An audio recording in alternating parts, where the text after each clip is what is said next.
मकसूद और आप देख रहे हैं मेरा YouTube channel Dawn news editorials. अच्छा, आज है 11 नवंबर 2022 और जो हम डॉन का एडिटोरियल कर रहे हैं वो है इंटरेस्ट फ्री इकोनॉमी। ठीक है। अच्छा, अब बहुत अरसा हमारे उधर ये बहस चलती रही कि भाई जो हमारी कन्वेंशनल बैंकिंग है वो क्या है, इंटरेस्ट बेस्ड है, यानी क्या है, सूद पे मबनी है। तो बहुत ज़्यादा मतलब इस पे तनकीद की जाती रही और कहा जाता रहा कि भाई आपको क्या है, इसकी तरफ इस्लामिक बैंकिंग की तरफ आना चाहिए।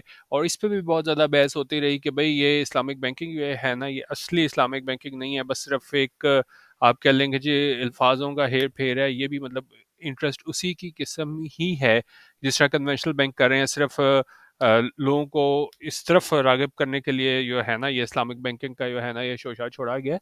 तो मतलब बहुत ज़्यादा इस पे जो है ना डिबेट हो सकती है कि क्या वाकई जो है कन्वेंशनल बैंकिंग वो रिबा इंटरेस्ट के ज़ुमरे में आती है, और जबकि जो है हमारे पास इस्लामिक बैंकिंग क्या वो भी प्रॉपर उस फॉर्म में है कि नहीं, कि जिसमें हम कहें कि भाई उसके अंदर जो है वो मतलब हराम नहीं है और वो क्या है, रिबा इंटरेस्ट के ज़ुमरे में नहीं आता है।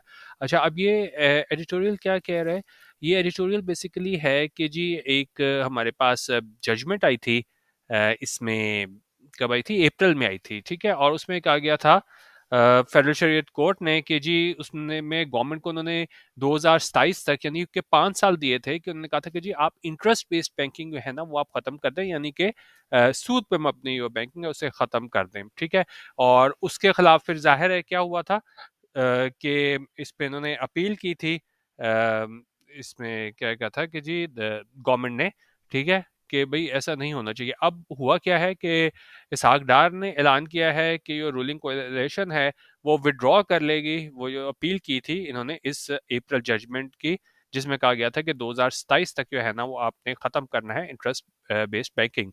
तो बेसिकली इसहाक डार कहता है कि भाई हम चाह रहे हैं कि इंटरेस्ट बेस्ड बैंकिंग जो है वो क्या है, मतलब क्योंकि पहले तो इसको ये चैलेंज कर रहे थे, लेकिन अब ये कह रहे हैं कि नहीं जी अब हम इसको जो है वो खत्म करना चाहते हैं। ठीक है। अच्छा, अब देखने में बड़ी अच्छी बात लगती है कि जी इंटरेस्ट बेस्ड बैंकिंग आप उसको खत्म करना चाह रहे हैं, लेकिन इसके क्या है इंप्लीकेशंस है, इसके कॉन्सिक्वेंसेस है। क्योंकि देखें, हम लोग कर्जा लेते हैं, आईएमएफ से कर्जा लेते हैं, जाहिर है वो उस पर हमें इंटरेस्ट देना पड़ता है। फिर हम दूसरे जो इदारे होते हैं, वर्ल्ड बैंक हो गया, ठीक है, और इवन जो हमारे बायलैटरल जो हम कर्जे लेते हैं वो भी सारे क्या है इंटरेस्ट पे ही होते हैं। तो एक तरफ आप कह रहे हो कि नहीं जी हम इसको इंटरेस्ट जो बेस्ड बैंकिंग है उसको ख़त्म कर देंगे, और दूसरी तरफ आपको जब हर किसी से कर्जा लोगे तो उसके किस तरीके से आप उसको क्या है एडजस्ट करोगे। तो उस हवाले से ये बहुत बड़ी डिबेट है। ठीक है। ये मतलब आप इलेक्शन से पहले कोई पॉलिटिकल गेम में किस तरह की चीज़ें कि नहीं जी हम इस्लामी निज़ाम ला रहे हैं, इस्लामिक बैंकिंग फाइनेंस ला रहे हैं, आप वो तो कर सकते हो। लेकिन ये चीज़ है ना, कि पहले भी इस पे भी एडिटोरियल हम काफ़ी डिटेल से मैंने आपको कहा था कि भाई ये किसी तौर पे भी पॉसिबल नहीं है कि ये गवर्नमेंट करने जा रही है। अब मुझे नहीं पता इसको ये किस तरह से आगे करेंगे, इसको हम देखेंगे, लेकिन फिलहाल जो आज का एडिटोरियल है इसको हम देख लेते हैं। लेकिन ये चीज़ है, ये ना होने के बराबर है मेरे हिसाब से। ठीक है। अच्छा भाई, थोड़ा सा मैं आपको बता दूं कि जी कन्वेंशनल बैंकिंग और इस्लामिक बैंकिंग में फ़र्क क्या होती है। वैसे बहुत बड़ा टॉपिक है, बहुत ज़्यादा इस पे आप किताबें लिखी गई हैं, आप लोगों ने एग्री भी किया है, डिसएग्री भी किया है। ठीक है। तो वो आप डिटेल से भी पढ़ सकते हैं, लेकिन सबसे वो बेसिक डेफिनेशन मैं आपको दे दूं कि जी कन्वेंशनल बैंक जो होती है वो ट्रीट करते हैं मनी को एक कमोडिटी के तौर पे, and lend it against interest as its compensation. ठीक है। तो इसमें क्या है, हमारे पास कन्वेंशनल बैंकिंग में इंटरेस्ट इन्वॉल्व हो गया, और इस्लामिक बैंकिंग में हमारे पास क्या आ जाता है, इस्लामिक बैंकिंग में हमारे पास आ जाता है Islamic banking products are usually asset back. ठीक है। ये एसेट बैक्ड होते हैं हमारे पास इस्लामिक बैंकिंग प्रोडक्ट्स, और इसमें इन्वॉल्व होती है ट्रेडिंग एसेट्स की, रेंटिंग ऑफ एसेट और participation on profit and loss basis. ठीक है। क्योंकि कन्वेंशनल बैंक में कहा जाता है कि भाई इसमें सिर्फ प्रॉफिट ही होता है, इसमें लॉस का जो है ना वो एलिमेंट नहीं होता, लेकिन जो इस्लामिक बैंकिंग जो है उसमें उन्होंने कहा कि जी प्रॉफिट एंड लॉस का एलिमेंट होता है। ठीक है। तो इसको आप ये मजीद डिटेल से भी पढ़ सकते हैं, डिफरेंस बिटवीन कन्वेंशनल बैंक और इस्लामिक बैंक, ये बिल्कुल मोटा मोटा डिफरेंस बताया था। बाकी आप बहुत ज़्यादा बारीकी में जाके इसको जितना भी आप पढ़ना चाहें इस पर आपको बहुत ज़्यादा मटीरियल मिल जाएगा। ठीक है। अच्छा, अब इसको हम देख लेते हैं, थोड़ा डिटेल तो बता दिया लेकिन इसको दोबारा कर लेते हैं। कह लीजिए, finance minister Isaac Dar's announcement that the ruling coalition will withdraw the legal challenge to April judgment of the federal Shariat Court that gave the government until the end of 2027 to eliminate interest-based banking must have come as a surprise. उन्होंने कहा, ये finance minister सागदार की announcement है, उनका ऐलान है कि जो रूलिंग कोalition है यानी सिटिंग गवर्नमेंट जो है वो विड्रॉ कर लेगी, वो वापस ले लेगी लीगल चैलेंज। किस हवाले से कि अप्रैल जजमेंट थी फेडरल शरीयत कोर्ट की जिसको चैलेंज किया गया था, जिसने दिया था गवर्नमेंट को 2027 के एंड तक का टाइम कि वो एलिमिनेट कर दे, खत्म कर दे इंटरेस्ट बेस्ड बैंकिंग। और ठीक है, तो उसमें उन्होंने कहा ये जो ऐलान है सागदार का वो आया है एक बड़े सरप्राइज के तौर पे। ठीक है, क्योंकि आप किस तरीके से जो है ना कह रहे हो कि जी हम इसको चैलेंज नहीं करेंगे इस जजमेंट को, और हम जो है वो क्या है इंटरेस्ट बेस्ड बैंकिंग को खत्म करेंगे। अच्छा, करेंगे जी। Mister Dar said the government wants to eliminate रिबा एज सून एज पॉसिबल। इनका मिस्टर डार ने कहा कि वो गवर्नमेंट चाहती है कि वो एलिमिनेट कर दे, खत्म कर दे रिबा सूद को। ठीक है, रिबा इसको सूद भी बोलते हैं, इंटरेस्ट भी बोलते हैं, एज सून एज पॉसिबल कि जितनी जल्दी मुमकिन हो सके इसको हम क्या है खत्म कर दें। He also said that both the state bank and the state-controlled national bank would immediately take back the appeals against the FSC decision. FSC क्या है? फेडरल शरीयत कोर्ट। ठीक है, फेडरल शरीयत कोर्ट। अच्छा, उन्होंने ये भी कहा कि जी दोनों स्टेट बैंक और स्टेट कंट्रोल नेशनल बैंक जो है, ठीक है, जिसको ये नेशनल बैंक जिसे स्टेट कंट्रोल करती है, वो इमीडिएटली वो फौरन क्या है टेक बैक कर लेंगे, वापस ले लेंगे अपील्स। किसके अगेंस्ट? ये एफएससी का डिसीजन था, फेडरल शरीयत कोर्ट का डिसीजन था, जिसमें उन्होंने कहा था 2027 तक जो है ना वो आप कन्वेंशनल बैंक खत्म करके आप क्या है आप ये कन्वेंशनल बैंक जो है ना इंटरेस्ट बेस्ड बैंकिंग उसको क्या है खत्म करो। बट अच्छा, वही जो सवाल सबसे बड़ा मैं कह रहा हूँ कि भाई आप इसको इम्प्लीमेंट कैसे करोगे आप, ठीक है, उसको यहाँ पे अब देखते हैं। But it still isn't clear how the government plans to achieve this goal and meets the court's deadline. ठीक है, बहुत अहम सवाल कि आपने ये फैसला तो कर लिया कि ठीक है जी इंटरेस्ट बेस्ड बैंकिंग खत्म करनी है, लेकिन आप इसको करोगे क्या? उन्होंने कहा ये गवर्नमेंट बिल्कुल वाज़ेह नहीं है कि गवर्नमेंट क्या प्लान है कि वो इस गोल को हासिल करेगी और पूरे करेगी। कोर्ट की डेडलाइन जो उन्होंने कहा था कि 2027 तक जो है ना वो आपने खत्म करनी है interest based banking. Nor is it clear whether or not the private banks should have also challenged the decision, which declares interest based banking in all its forms and manifestations against Islamic teachings will withdraw their appeals. अच्छा, अब एक और बहुत अहम सवाल कि उन्होंने कहा जी गवर्नमेंट तो कह रही है कि ठीक है जी हम जो है ना उसको जो चैलेंज हमने किया था उसको वापस ले रहे हैं, लेकिन उन्होंने कहा कि जी अब उस जो प्राइवेट बैंक थे उन्होंने भी चैलेंज किया था इस फेडरल शरीयत कोर्ट के डिसीजन को, जिसमें 5 साल का टाइम दिया गया था। ठीक है, तो जिसमें उन्होंने डिक्लेयर किया था interest based banking in all it's forms and manifestations के ये अगेंस्ट है, खिलाफ है इस्लामिक टीचिंग्स के, विल विड्रॉ देयर अपील्स। ठीक है, तो गवर्नमेंट ने कह दिया, सागदार ने कह दिया भाई हम ये अपील की थी, चैलेंज किया था, उसको वापस ले लेंगे, लेकिन क्या ये प्राइवेट बैंक्स जो हैं वो भी वापस लेंगे कि नहीं? क्योंकि देखें सारी आपकी बैंकिंग इसके ऊपर चल रही होती है इंटरेस्ट बेस्ड, तो किस तरीके से जो है ना वो काम करेंगे बैंक्स अगर ये खत्म कर दें इंटरेस्ट बेस्ड बैंकिंग। ठीक है, अच्छा। The matter has lingered since 1991 when the Federal Shariat Court first declared that simple interest charge on all kinds of financial transactions, domestic and international, to be riba and against the injunctions of Islam due to its far-reaching implications for the banking and financial system and the country's dealings with the outside world.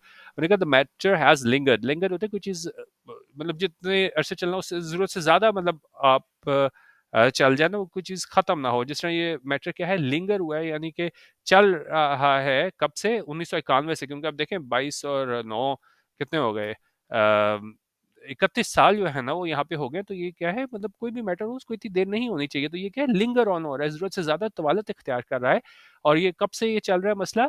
When the Federal Shariat Court first declared that simple interest charge all kinds of financial transactions, कि जब federal शरीयत court ने पहली बार ये declare किया था कि वो सिंपल इंटरेस्ट है, ये चार्ज किया जाता है तमाम फाइनेंशियल ट्रांजैक्शंस को, चाहे वो क्या हो, डोमेस्टिक हो, इंटरनेशनल हो, टू बी रिबा, के वो किस चीज़ के जुमरे में आती हैं? रिबा के, इंटरेस्ट के, सूद के जुमरे में आती हैं, and against injunctions of Islam, और इस्लाम की तालीमात के खिलाफ है, due to its far reaching implications. किस वजह से? कि इसकी फार रीचिंग इम्प्लीकेशंस है, यानी कि ये है इसका बहुत ज़्यादा असर है हमारे पास। जिस तरह अगर देखें, if you describe actions, events or changes as far reaching, you mean that they have a very great influence and affect a great number of things. ठीक है, तो इसके क्या है फार रीचिंग इम्प्लीकेशंस हैं, किस चीज़ के लिए? For the banking and financial system, banking और फाइनेंशियल सिस्टम के लिए। और क्या है? And the countries dealings with the outside world, और जिस तरीके से हम डील कर रहे हैं आउटसाइड वर्ल्ड के साथ, उसके साथ भी। ठीक है, तो अब आप वही बहुत बड़ा सवाल कि भाई आप ये करोगे किस तरह? Islam prohibits, अच्छा अब इसमें बताया है कि जी Islam prohibits riba out of the concern that it results in what has been described as profiteering and money making and a multiplication mode of economic exchange which does not involve labor and effort but the owner of economic resources. अच्छा, उन्होंने कहा जी इस्लाम prohibit करता है, मना करता है रिबा से, interest से, सूद से। किस वजह से? कि वो उन्होंने कहा कि जी ये नतीजा होता है जिसका कहा जाता है कि जी आप प्रॉफिट बना रहे हो, मनी मेकिंग कर रहे हो, आप क्या है multiplication mode of economic exchange में जा रहे हो, जिसमें इन्वॉल्व नहीं है लेबर, मुशक्कत एंड एफर्ट, कोशिश किसी जानिब से, ओनर की जानिब से, और किस चीज़ की, इकोनॉमिक रिसोर्सेज की। But as pointed out in this space previously, लेकिन उन्होंने जिस तरह पहले भी जॉब में मतलब पहले भी कहा जा चुका है, many scholars argue that riba shouldn't be equated with simple interest, के कई स्कॉलर्स इस बात पे जो है ना वो क्या करते हैं, वो कहते हैं कि जी जो है हमारे पास, वो इस बात पे आर्ग्यू करते हैं कि रिबा जो है ना उसको सिंपल इंटरेस्ट के तौर पे नहीं लेना चाहिए मॉडर्न फाइनेंशियल ट्रांजैक्शंस में, क्योंकि उन्होंने कहा ये बेस्ड है rational mutually agreed contracts of economic exchange पे and sharing of risk, liabilities and profits पे। उन्होंने कहा कि जी अगर बैंकिंग सिस्टम जो है ना वो इससे रिबा से छुटकारा भी हासिल कर ले तो हमें किससे पता चलेगा, ये नया सिस्टम है वो कंफर्म करता है, वो बिल्कुल उस मुताबिक है किसके, इस्लामिक एडिक्ट्स के, इस्लामिक कमांड के, ठीक है। अच्छा, अब कह रहे हैं कि जी Islamic banking has grown reasonably fast in last 2 decades. अच्छा, अब ये बता रहे हैं कि जी जो इस्लामिक बैंकिंग है ना उससे काफ़ी वो ग्रो किया है पिछले 2 डेकेड्स में, पिछले आप कह सकते हैं किसमें, आप कह सकते हैं मैं चार्जर पे लगा लूँ इसको, कि पिछले 20 सालों में मैंने कहा कि जी इस्लामिक बैंकिंग ने क्या है बहुत ज़्यादा ग्रो किया है, ठीक है। अच्छा, और इसके अलावा ये क्या कह रहे हैं, many have shifted to it, और लोगों ने भी जाहिर है फिर इसकी तरफ रागिब हो गए हैं इस्लामिक बैंकिंग की तरफ से, trusting the fatwa of so called sharia boards of the banks, उसमें ट्रस्ट करते हुए ये फतवा था शरिया बोर्ड का, बैंक का, ठीक है। येट मैनी डाउट, लेकिन फिर भी कई लोग हैं इस बात पे सवाल उठाते हैं, that Islamic financial instruments being offered are actually रिबा free or conform to the framework laid down by the leading schools of thoughts of Islam. लेकिन उनका फिर भी बहुत लोग इस बात पे शक करते हैं, डाउट का इजहार करते हैं कि जो इस्लामिक फाइनेंशियल इंस्ट्रूमेंट्स हैं ना वो क्या है, रिबा फ्री हैं और कंफर्म है, मुताबिक हैं उस फ्रेमवर्क के जो दिया गया है leading schools of thoughts in इस्लाम।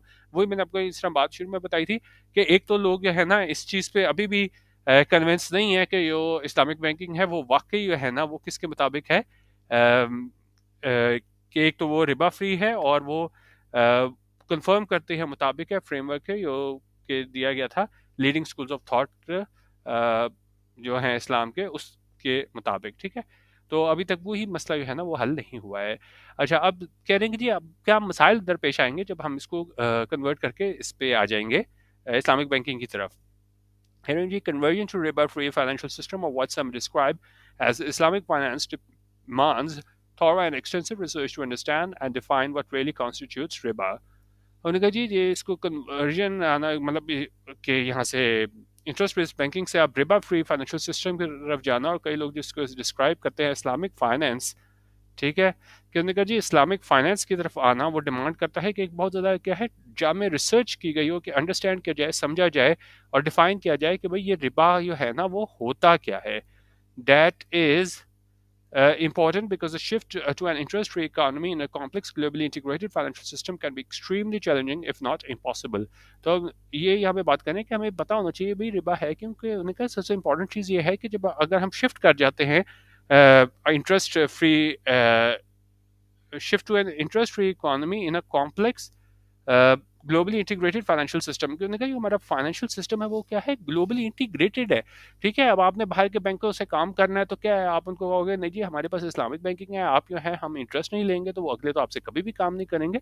तो उन्होंने कहा इस तरह ये सारा ये ग्लोबली इंटीग्रेटेड फाइनेंशियल सिस्टम है, उसके साथ काम करना जो है वो बहुत ज़्यादा क्या है चैलेंजिंग होगा, इफ़ नॉट इम्पॉसिबल। अगर नामुमकिन ना भी हुआ तो बहुत मुमकिन होगा, क्योंकि हम आइसोलेशन में नहीं रहते, हमारा जो आप कह लें कि जी जो हमें डील करना होगा वो दूसरे फाइनेंशियल सिस्टम के साथ है, जो क्या है ग्लोबली इंटीग्रेटेड है, ठीक है। अच्छा, कह रहे हैं जी sadly in more than 3 decades neither FSC nor successive governments nor the banks have given any thought to comprehensively studying the issue or its implications. लेकिन उनका अफसोस की बात है कि पिछले 30 सालों में ना ही FSC फेडरल शरीयत कोर्ट, ना ही ये लगातार आने वाली गवर्नमेंट्स हैं, ना ही बैंक्स ने है ना इस बारे में कोई जामे कोई पॉलिसी बनाई है और इस इशू को कोई डील किया है, और ये इसके इम्प्लीकेशन है इसके अंदर बताए जाए, उसके बारे में क्या है डील किया है बेहतर तरीके से। It is advisable that the government, the FSC, and the stakeholders move cautiously on this path instead of rushing into it for political reasons. अच्छा, उन्होंने कहा ये बड़ा एडवाइजेबल है गवर्नमेंट के लिए कि जो एफएससी और दूसरे स्टेक होल्डर्स हैं ना वो बड़े एहतियात से रास्ते पे चलें, बजाय इसके कि वो रश करें, जल्दी करें पॉलिटिकल रीजंस के लिए। क्योंकि देखें अब ये इलेक्शन ईयर है, अब आप उसमें कहो कि जो गवर्नमेंट ने जी इस्लामिक निज़ाम यहाँ पे लाने लगी है, और आप पॉलिटिकल रीजंस पे आप ये चीज़ चिढ़ा दो, लेकिन आप ये किस तरह भूल रहे हो कि आपका सारा जो सारा आपका वो चल रहा है निज़ाम। अभी देखें हमारा जो सारा कर्जा है वो क्या है, इंटरेस्ट पे ही चल रहा है। हमने अगला कर्जा लेना है वो इंटरेस्ट बेस्ड पे है। तो उसके बाद आप कहोगे नहीं जी हम जो है इंटरेस्ट फ्री है ना वो इस बैंकिंग की तरफ जा रहे हैं। तो उन्होंने कहा कि जी आपको क्या है इम्प्लीकेशंस की तरफ देखना होगा, जो दूसरे मामलात हैं। उन्होंने कहा it does not matter whether not the government withdraws its challenge to the FSC decision. उन्होंने कहा ये बिल्कुल मैटर नहीं करता कि क्या हाँ ये कि ना गवर्नमेंट जो है ना वो विड्रॉ करे, वापस करे अपना ये चैलेंज जो उन्होंने किया था एफएससी का डिसीजन था, फेडरल शरीयत कोर्ट का डिसीजन जो हमने सबसे पहले ऊपर डिस्कस किया है। What matters is that whatever decision is taken should be done on the basis of thorough research। लेकिन उन्होंने कहा बात यह है कि जो भी डिसीजन लिया जाए वो किस तरह लिया जाना चाहिए कि वो जामे रिसर्च की बुनियाद पर लेना चाहिए। और बेसिकली उन्होंने कहा कि जी ये डिपेंड नहीं करता कि वो डिसीजन वापस ले रहे हैं नहीं ले रहे। जिस तरह साल्टान ने पहली लाइन में यहाँ पे ऐलान किया था कि जी हम इसको जो है ना विड्रॉ कर रहे हैं लीगल चैलेंज, ये अप्रैल जजमेंट थी फेडरल शरीयत कोर्ट की। जिनका बेसिक ये है कि आप कितनी थॉरो रिसर्च आप करके उस नतीजे पे पहुंचते हो। जिस तरह यहाँ पे देखें ना जो भी आप डिसीजन लो वो क्या है थोड़ा रिसर्च के नतीजे पे हो। तो बेसिकली बहुत ये मतलब ये इस तरह एक एडिटोरियल पे डिसाइड होने वाली चीज़ नहीं है कि जी अगर हम इसमें इंटरेस्ट बेस्ड बैंकिंग से हट के हम जब इस्लामिक बैंकिंग की तरफ जाएं तो ऐसा कर सकते हैं कि नहीं। बहुत ज़्यादा इस पर बहस होगी भी और होनी भी चाहिए। तो इसमें मज़ीद और जिस एडिटोरियल आएंगे मज़ीद डिस्कस करेंगे, लेकिन मेरे हिसाब से किसी तौर पर भी काबिल मतलब कोई एक ऐसी चीज़ जो इम्प्लीमेंट की जा सके वो नहीं है। एक ये पॉलिटिकल स्टैंड तो हो सकता है, लेकिन ये प्रैक्टिकली ये पॉसिबल नहीं है मेरे नज़दीक। ठीक है, बाकी मेरा आपने एडिटोरियल व्हाट्सएप ग्रुप ज्वाइन करना हो जहाँ रोज़ रात को हम एडिटोरियल वीडियो शेयर करते हैं। तो 0312 419 1070 यहाँ पे आप व्हाट्सएप करके हमारे व्हाट्सएप ग्रुप में शामिल हो सकते हैं। रोज़ रात को 10 बजे एडिटोरियल वीडियो शेयर होती है। इसके अलावा इंटरनेशनल मैगजीन्स हैं, पीडीएफ्स हैं और डॉन हाईलाइट्स हैं, वो आप देख सकते हैं। ठीक है, वीडियो देखने का बहुत शुक्रिया। अल्लाह हाफिज़। पाकिस्तान जिंदाबाद।